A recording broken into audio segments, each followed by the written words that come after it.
Welcome to Turn Right Machine Works. My name is Keith, and we're getting ready to spin this casting in the lathe, and we've got our gap out of the lathe, and this thing swings around in here, and I think it's about 3/8 of an inch swing between the gap and the face there, and we're out, on that closest area there, we're probably within about an inch from swinging in there. I'll give you a close-up on that in a second here.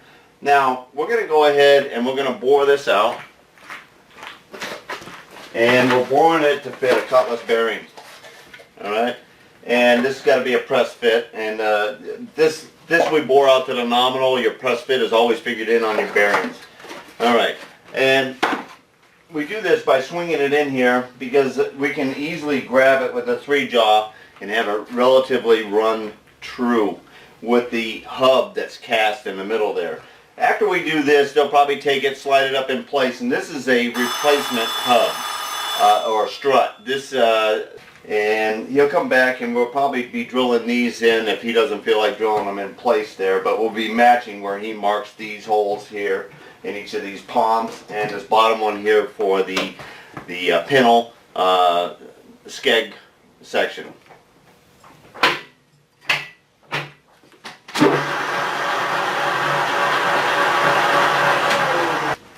Okay, I brought you in here so that we can zoom in here and you can see all the good clearance that we have in here. This is a little bit more. This is almost a full finger. This one here I couldn't, I could squeeze my finger in there probably.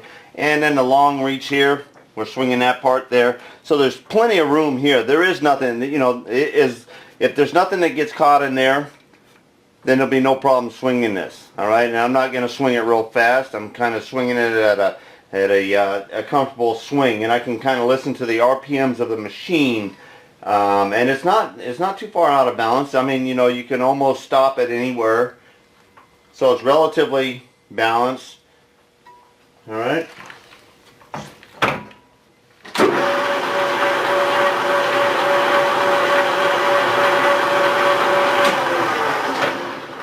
All right, I'm gonna move you out of the way because when I turn this on and off, I do have to walk around in front of the lathe here so that I don't get caught up in it.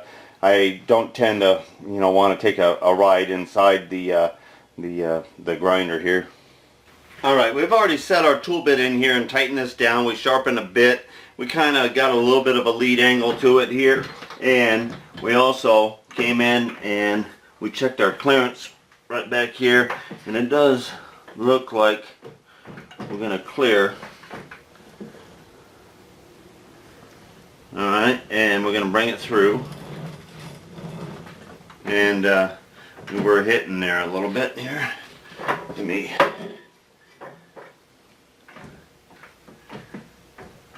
Alright, right in there, pretty close to the even.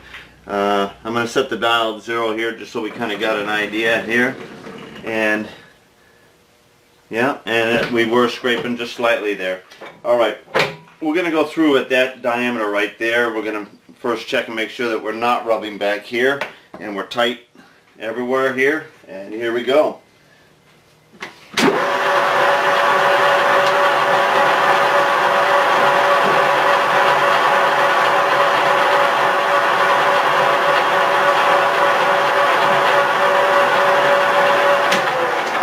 Alright, we're gonna have to put in a little shorter tool bit in there so that we get a little bit more clearance.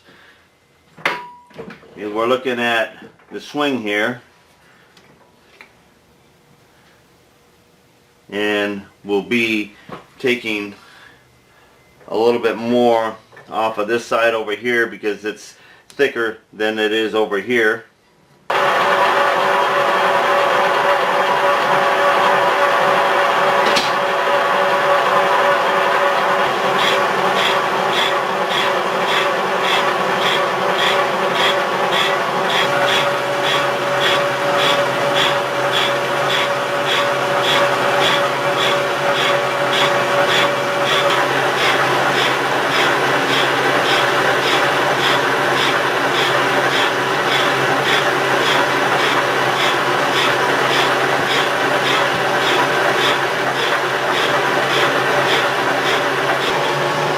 Waiting for the rest of this to open up and get close to size and we get a good look at what's going on with the bore. here's a glimpse of some of the other casting work that we do. I have done casting work for a long time, and we used to do about 6 to 12 pieces a week, and now we probably do 6 to 12 pieces a month. So the boating industry is not what it used to be, and so it affects everybody along the line in repair and in new sales.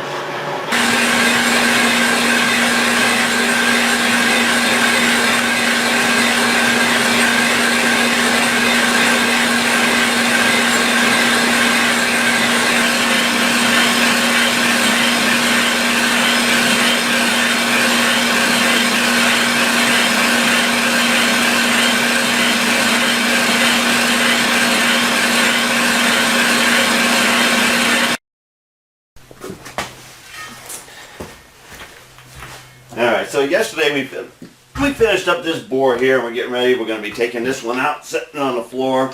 We're all done with this, and there is a reason why they call it boring, because after a while, this machine operation is really boring. The only time I think it wasn't really boring was back when you were learning the machine, and there was a little bit of excitement because you might scrap it, but you can also have too much confidence, and overconfidence sometimes is your worst enemy as well. But for the most part, this, once you get set up and everything else, and it's just once we get this in here, and I got a modified jaw here that I use, and it was more so for that one over there. And anyhow, I'm kind of glancing in here, looking at the light, making sure that I got, these are just casted surfaces here, and you want to make sure you got a good grip on it. Sometimes if I see a little too much light on one side or the other side with a light clamping, I'll take a piece of banding material or strapping material and slip it down in there like a shim. Sometimes I've even put as much as a paper in there. But you got to make sure that you're not going to be rocking or coming loose on this. Once you got the casting all located, now it's setting up and aligning that rough hole. Now we were boring out for a bearing that's way bigger than this one here, and we have now we're running a smaller bearing, and we have a pair of these. And we're going to be boring them out for that. So that one there was 2 5/8, and this is 2 3/8 here. So what we do is we go ahead and we just loosen up our boring bar, and we put the mill in the neutral position, so we can roll this on over.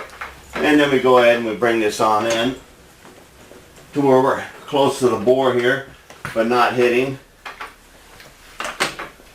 All right, now we can kind of do that sweep. Now we're just eyeballing the cutter here to where we're going to be split the difference on the up and down, basically just kind of looking at the outside diameter right now, because we know the cutter's not fitting in the center, and a little bit more. Alright, now we go ahead and we just kind of spin the cutter back in towards the middle of the bore here.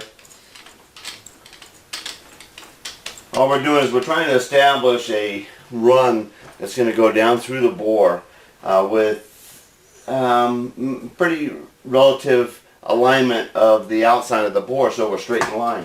Because this is everything is cast, but at the end we want the main axis of the center bore in line with the hub. There's nothing else to really go by for setting up the bore here, and so we got a little bit more to go. Alright, now I usually come on over here because I can rotate this around. Let me move you in. Alright, basically I'm just controlling the table over here and the in and out of my bar here, and now I'm able to go ahead and sweep it around and just making sure that the amount I'm going to be taking and the position that I'm at is going to be somewhat in the center there. We know that we're a little thinner here than we are up here. We got to compare this to the other side as well. Sometimes the holes are pitched slightly, so what looks light here over there is going to be real heavy. So we're just got to hit a bare minimum, and then we make a skim pass through to make sure, and we kind of look at, see where it's hitting all the high spots, and we can kind of tell where our bore needs to go. Then when we start getting close out here, we can measure this, or even measure all the way to the outside of our jaw, and we can really tell true alignment with the hole side to side. And then we can look at the materials top and bottom on that end there as well. All right, we looking really good side to side, and now we're going to go ahead. We're going to slightly give it some tension here, and we're just going to be skimming and touching. But it looks like, you know, we're good up and down, but we want to go all the way through. The other side looks really even, and it's kind of hard to tell. So, and we're just taking minimum skims here. So let's move our tooling out of the way here. Okay.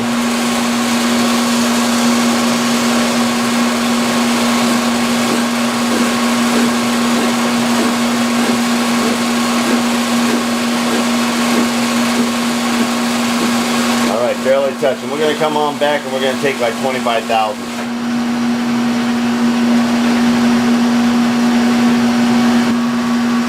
Now to set my travel on this old Chandler here, it's always missed a little dial right here that used to give the increments. So I usually set my dial indicator up just like that. And then I just go ahead and I give it the increment it is desired, and then I go ahead and tighten those two up, and then I'm good to go for my setting. That's really how I set this head here.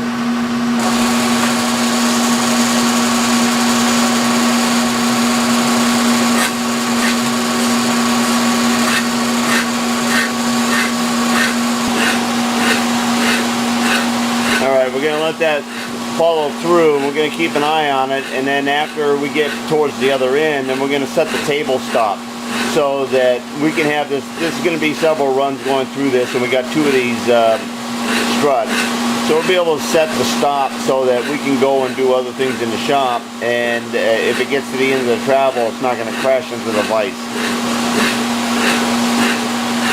Right, just kind of showing you that right on this side up here, it's cutting in and back over here it was lightly skimming over there. So but it's pretty true, and there's no surprises. A little skip on the flashing that's right along here, you can see it in there and there. Alright, so we've dialed in another 25 thousandths, and now we're getting ready to start this cut.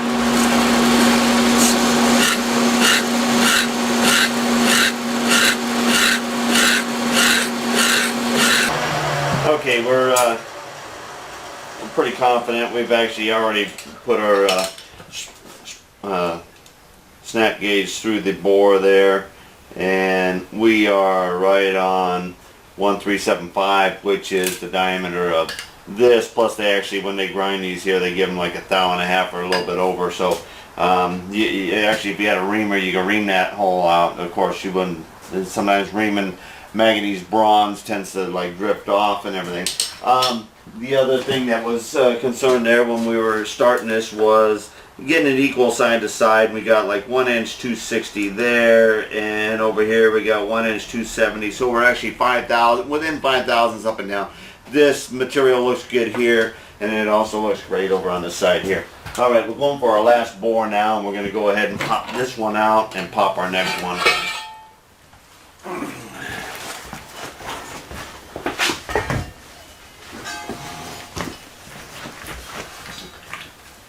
And we're pretty well center on this now, and we'll go ahead and we want that sticking out about the same as it was. We'll double check our full depth in there, and same thing here. We got to look down the side, make sure that we are equal all the way down, and we rock it, and it feels firm in there.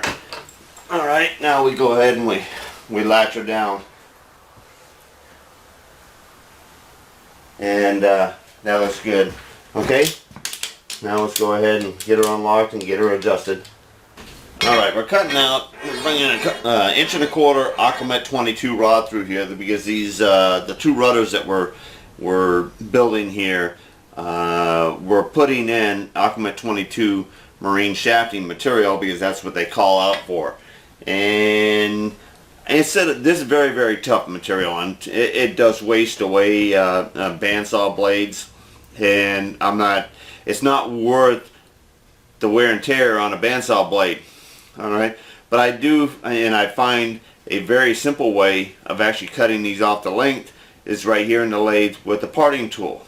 Now, what's funny is that a lot of times the softer materials, cold roll and things like that, are the materials that give the average parting tool the problem. And you think going to harder material that you would have even a harder time with parting, but that's not really the case. This material is so stout, and then the parting tool that I use, and I have used high-speed steel in the past, and ever since I started doing marine shafting, I use a parting tool blade. I prefer Sandovic. It happens to be my brand of choice, and I also use the Sandovic inserts.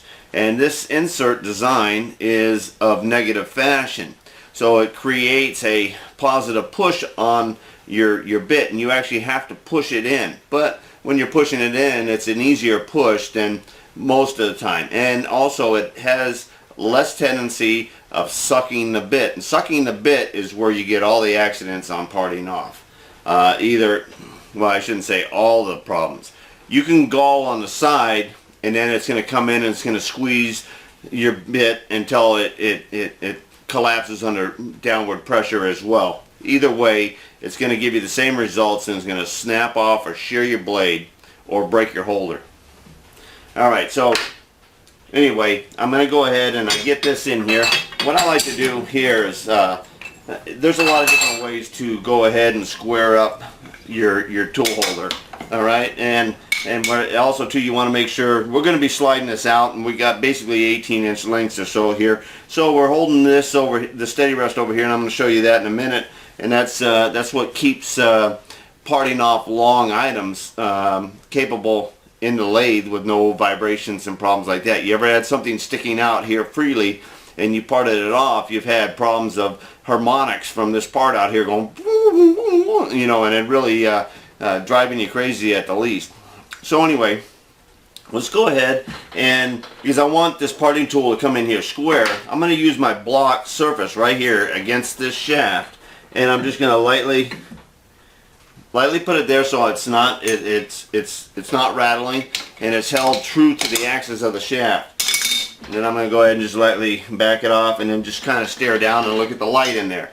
Okay, that's square enough to part. Now I can go ahead and bring this in. We want to work up here close to the chuck. It's more rigid. I don't know, about an inch or so there. Alright, I'm going to bring this in, and now we're going to go ahead and take a tape measure, and we go ahead and we loosen this up, and we go ahead, and we got 1/8 of an inch there, so we're going to go ahead and play. First off, you got to read the chart, make sure you got 15 3/4 plus 3 is 18 3/4 plus 1/8 is going to be 18 7/8. So we come on out here to about 18,900, and then we go ahead and we tighten that up. Alright, now we're going to be parting off to the right length.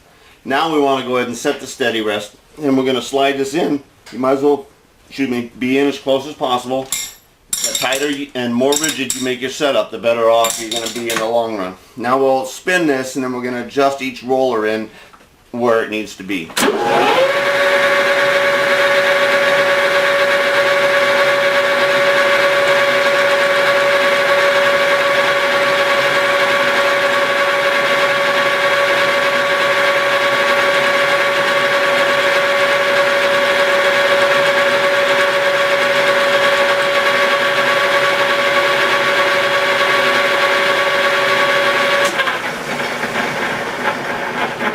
Okay, we got our oil can here, and I like using sulfur-based cutting oil on this stainless steel, and it really does lube it up good. It gives out a little bit of smoke and stuff, but it clears pretty fast.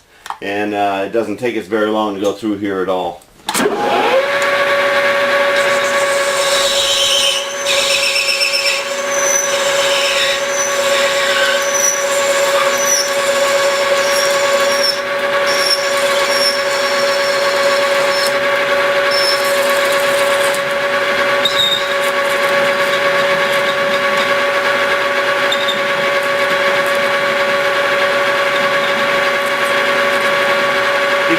Get this close, and then just by putting a grip on the OD of the part, you'll create enough friction that it spins the remainder in there, so you don't really have to force your tool bit to go in there, where sometimes you'll break your insert or your part, right?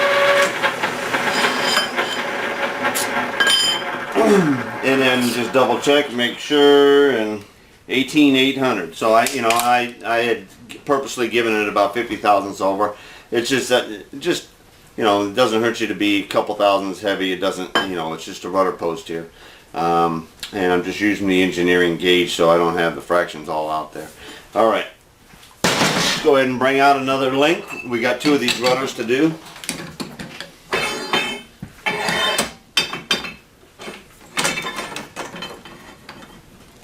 Okay, we'll leave it loose in there. We're going to leave our compound in the same spot. And then we just slide this back out here to our mark again.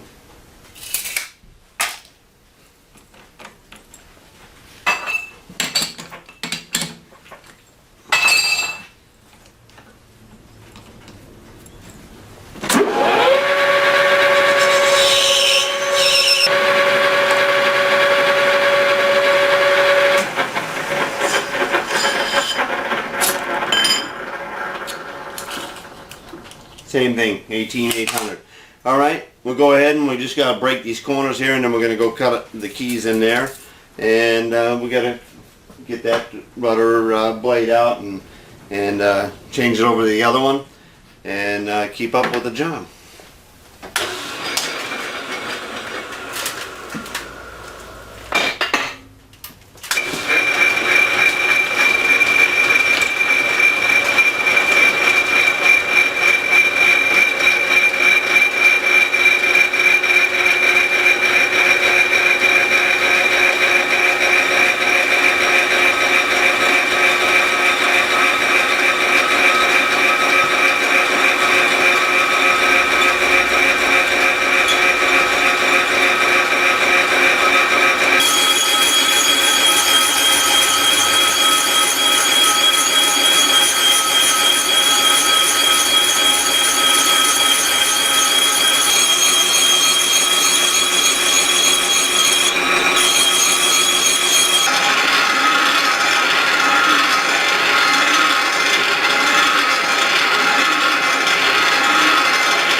Okay, this large strut here, we're getting ready to drill it out. And we have a pattern here that the customer wanted the whole pattern to match. So we're going to be trimming this gasket or this template here to size, and then putting it up here. We're going to transfer punch and mark and drill this out.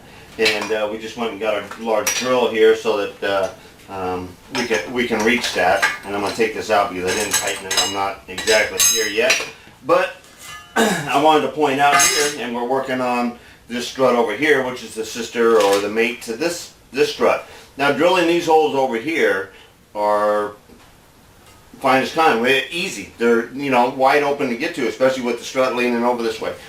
But this side here, you cannot get to it from here. So we're having to set it up in the Kearney and Trecker 2HL mill, and this is how we're going to drill and countersink these holes. Alright, I wanted to, you know, here's a little trick that I put this in the vise here, and we got to hold this, okay, but this rocks back and forth, and you're trying to drill this thing in here. So I kind of let it hang down to where the back side of this jaw is tight. You brought it in to where it's actually making contact at its first closing, which is up here at the top. Now I go ahead and I take, and here's some more banding materials, okay, and I take a group of banding materials, kind of play around, and I get them slipped in here, and then and I can feel that they're almost tight on the other side, so I slip another one in between here, so it's kind of a wedge shape. You can tell that this is not the same thickness all the way around in here, so I'm kind of happy with that. Now I go ahead and I really cinch this thing down, okay, and now this is solid. It's not going anywhere. Alright, so that gets it mounted in here. I got this set up, and I got my travel set up so that I can hit all 4 of these holes without undoing it again. Alright, now we're going to get started. I'm going to bring you around on this side here. Now we're just basically playing with 2 speeds here, slow and fast, on either 58 or 412. So this is 412 RPMs right now, and we've got center punches here, 4 of them that we're going to. And we just put on auto feed. We have a flat ground on our drill bit so that it doesn't grab. This is manganese bronze.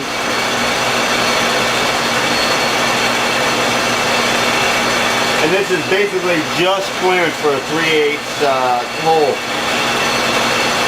And then we're going to put our tool in, and I'll show you that next, of how we're going to create the countersink.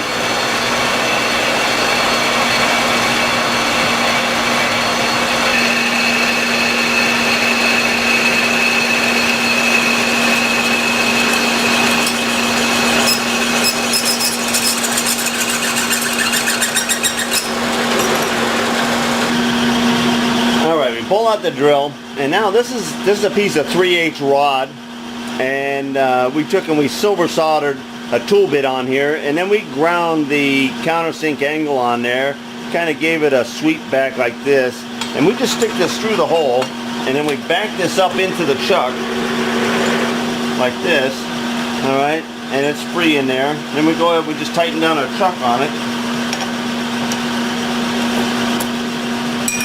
We grab our mirror so that we can see what we're doing, and we put this in low speed, and then we just go ahead and we hand crank this slowly back.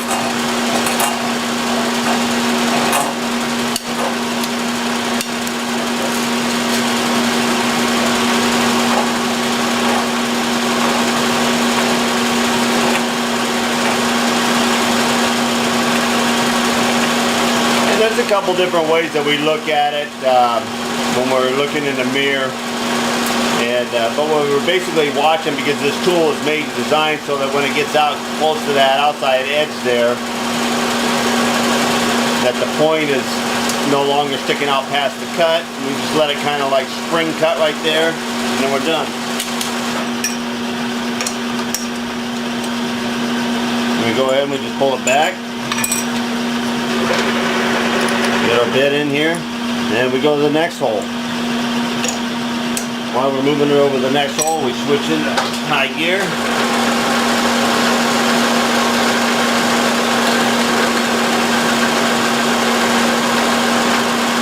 And then just give it an eyeball down.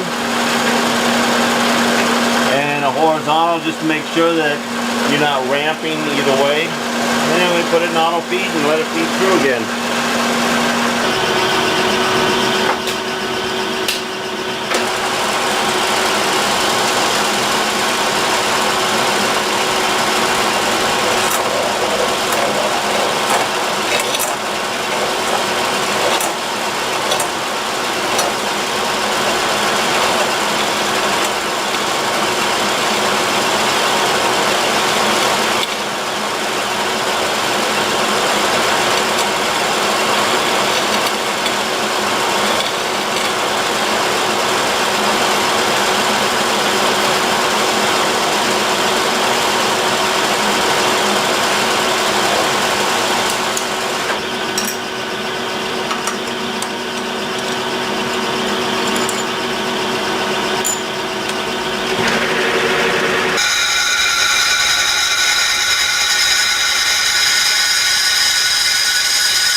Now on the average, that drill bit would normally suck down in there, probably grab this thing, want to twist it around and everything.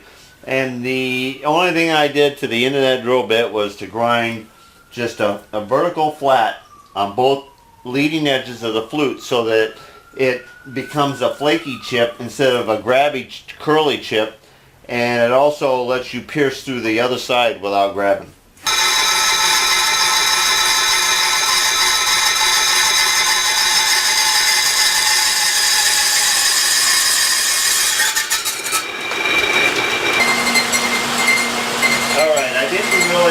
So you're pressing in the bearings. We've got those pressed in. So you've seen the press work many a time, and I'm not going to get in real detail with the keyway cut because you've seen keyway cut in the videos as well. This is a 1/4 inch keyway. We're going 3 inches down on each side. Now I'm going to get set up, and we're going to be doing a heat shrink on these rudder blades. This stem is going to be set into that ream bore. Now that reamer is about 8 years old, and it rings real tight. This is Aquamet 22, and it's about 1 inch, 250, 1.5, 52. Aquamet material comes stock about 1 thou and a half per inch in diameter oversized. And that's a pretty good press fit. And we got to get this thing down in there at the right height and the right rotation. Okay, we got our regular palm grin vise for the drill press here, and we stand this up in here. This is already blown out, cleaned out. This is the stem we're going to put. This keyway has got to be on the port side, and this will get heat shrunk right down in there. Alright, so we're going to start heating this up, and we got our hammer on standby, and hopefully we don't need that, and we're just going to go ahead and we're going to heat this up to temperature. And we're going to drop that in and let it cool till it grabs, and then we're going to pull it out and put the other blade in there, and we're going to do the same thing. Then they'll cool down, and then we'll do the holes. We got 100 foot of acetylene line here, and we haven't lit it off in a week, and this is the problem you usually have with it.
Okay, now normally I have ways of checking this, but I usually go by the color of the bore when I'm heating this up.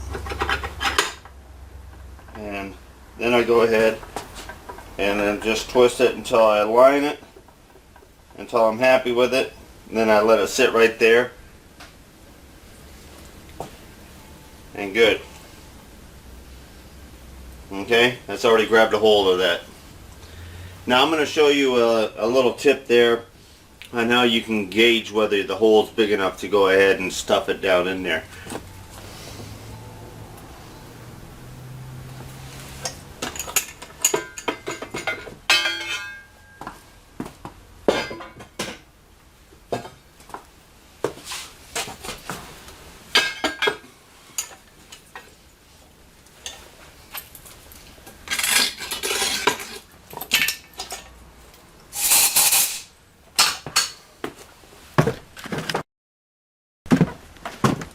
Okay, we're on the second one here, and this is a snap gauge, and this is 1 1/4 to whatever, and I'm putting it in here, and I snugged it up, and I pass it through the bore. Alright, now I just make sure it's good and snug. Now we know that you go like this, and you could barely, you know that's tight. Okay, I'm gonna do it again because you gotta make sure that you didn't accidentally squeeze it. Okay, so anyway, we know that that's in there. When you're heating it up and you put it in there and you can rattle this around, you'll know that you could drop the stem in.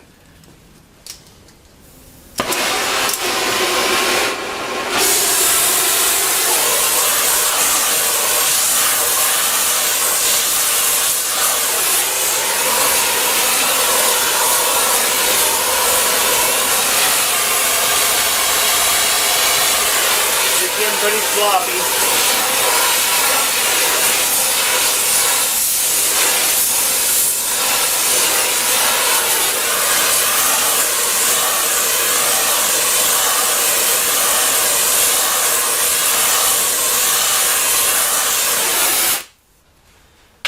Okay, this does rattle in there pretty good. The color is right, alright? And then we put this, and we aim this down in here. And we stand there and make sure we got that in line the way we want it. And that looks good there. Now, we know it's the right height because when we push that reamer down, we know how deep we push that reamer because of the shape of the reamer. And the flutes of that reamer are 3 inches long, and I knew how much I was going to sink this down in. So that's an automatic given there. So it's just basically put it down until it hits the stop, which is the bottom of the ream hole, and the direction of the key is done by eye, and then it sets and locks in solid. Now we let these cool down, and we put a couple holes, and we put a couple pins through there to make it look good for people that think it has to be pinned. But this type of heat shrink fit with about 2 thousandths press on there because the reamer cut's undersized and the shaft material is oversized. That thing would, you know, you've already had a bad crash if you're going to be pushing that blade off of the stem or whatever. So anyhow, there you go for a heat shrink on the stem. Here's our house, and it's underneath a rainbow, full rainbow. That is unreal.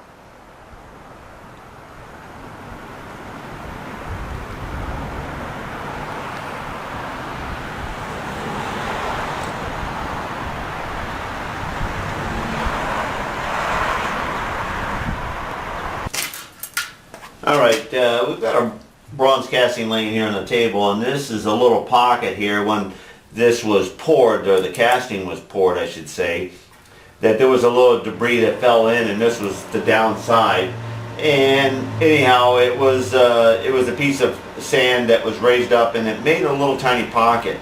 So we're going to take the rotary burr and we're going to go ahead and kind of smooth wash that surface there, make sure that we get all the sand out of there. And then we're going to go ahead and fill it in with some braze.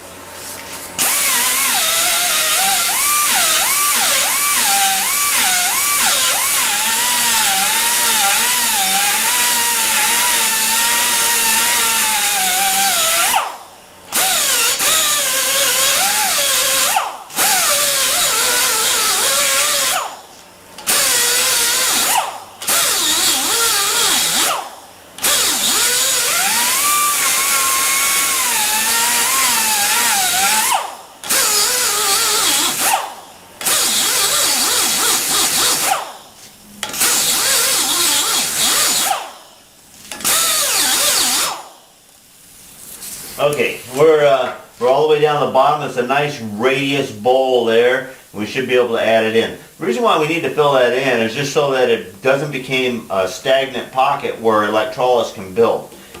This marine hardware, most of the time it's all bonded, but occasionally there's a bonding problem or there's an excess of electrolysis in the water, and it would eat up on an area like that.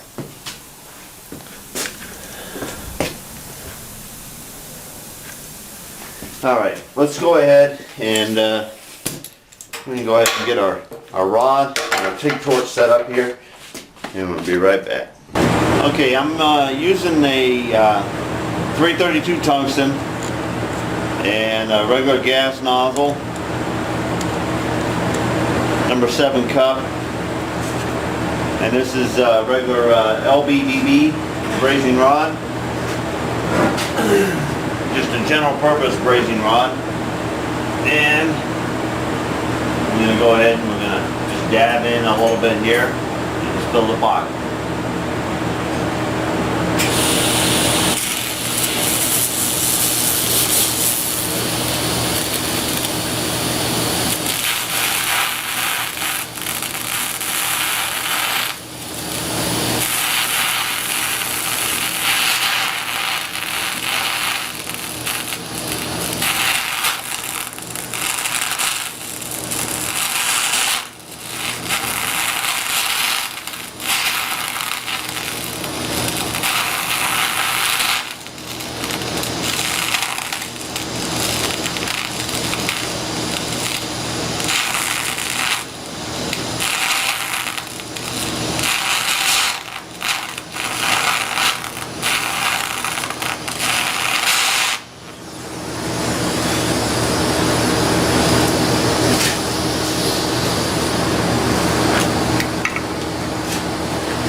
Okay, when you're brazing with a TIG torch, it is pretty fuming.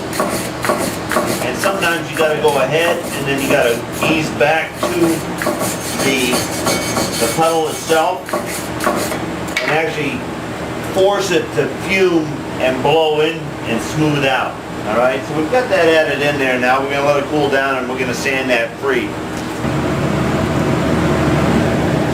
Alright, here's a little look at the weld buildup that we just added on there before we grind it clean.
Alright, we stopped this for a measurement here because I'm getting pretty close. It's almost round, just a little hollow here. This is nice and even around here. It really looked like it was quite a bit out, but it always does until you actually get boring.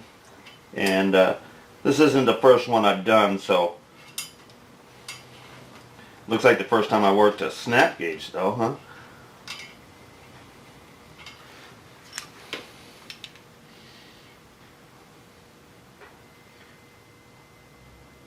Alright, 2 inches, 75, 77, 78, somewhere around in there.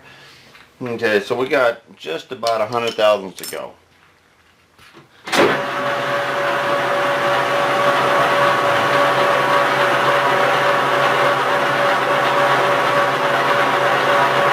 And we're going to take 30. That'll be 60 total. So it should leave us with about 20 to go after this cut.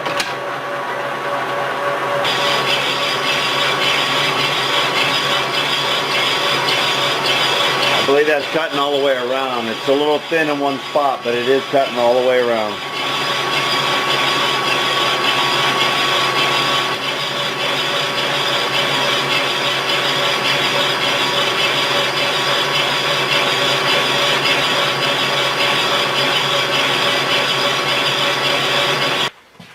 Alright, we just finished that last pass, and get in here. Get a dimension here, and we are right on the money, maybe a tenth tenth and a half over 2 3/8, which is a good size to be. The bearing comes usually a couple over, so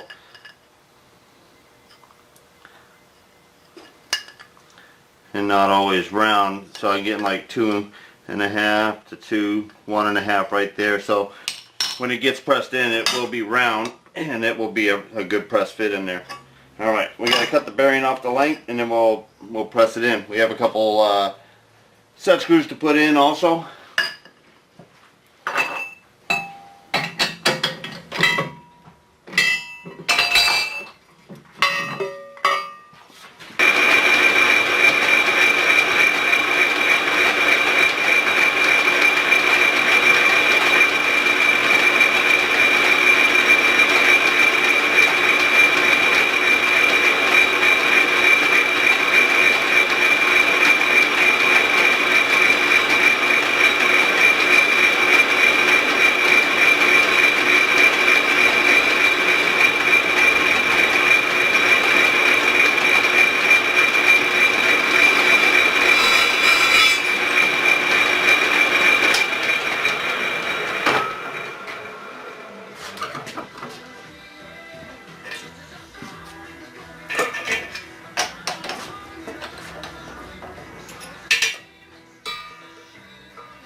What size is this drill?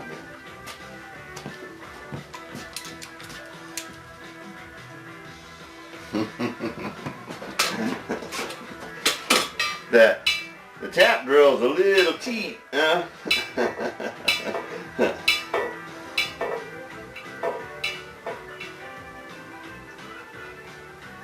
Make sure your drills go back in the index box the same.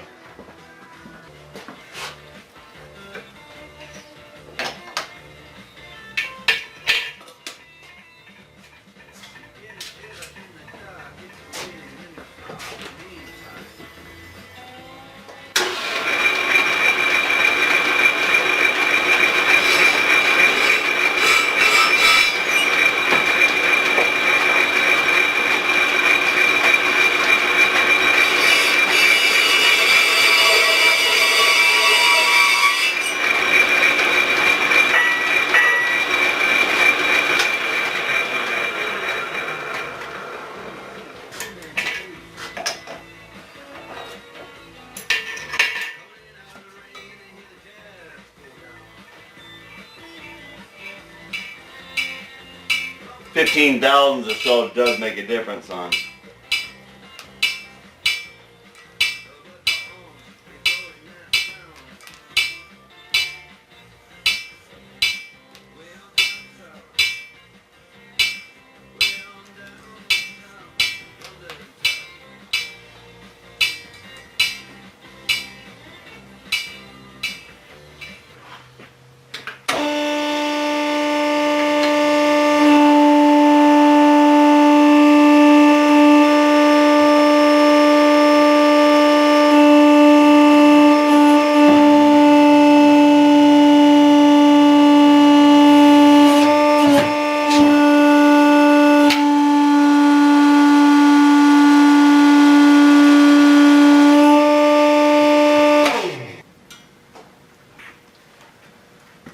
Alright, there's a glimpse of a few of the castings that we do along with this wild one that swings in a lathe with a minimal amount of clearance, and as long as you don't get you know, caught up in it, it's good to go. Alright, get her done.